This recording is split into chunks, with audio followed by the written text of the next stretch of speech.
God's people, I want to talk to you today about something that has come to my attention, and it is simply not only being worried about yourself.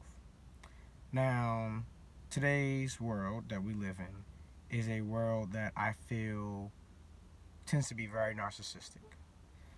We have a lot of self centered people. I mean, we literally have a photo format called the selfie.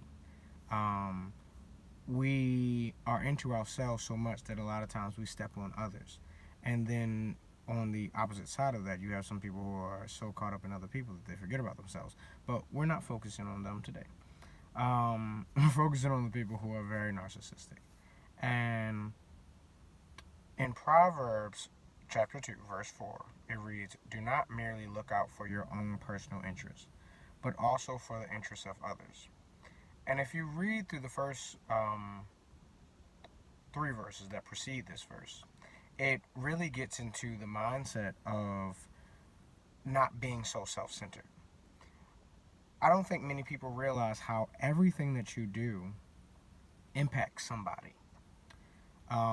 Even a simple thing like changing lanes without using your blinker, it impacts somebody.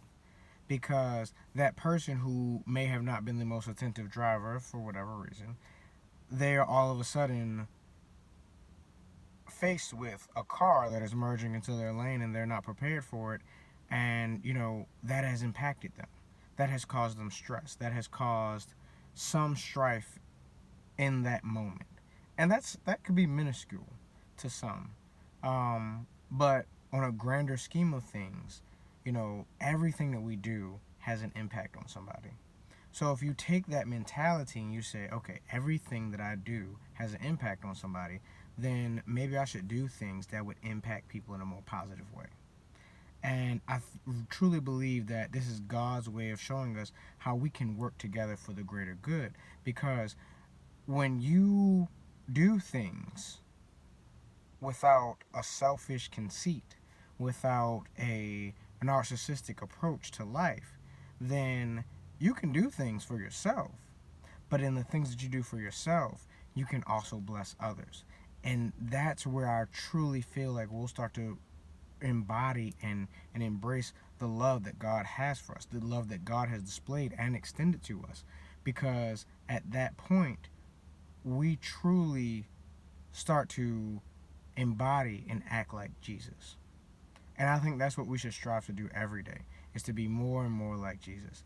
And, Jesus didn't do things because it was just what Jesus wanted to do. Jesus did things because he knew that he had a purpose to serve. And in the purposes that we are filled with, that God gives us, we have to help other people. It's essential. It's essential to your walk.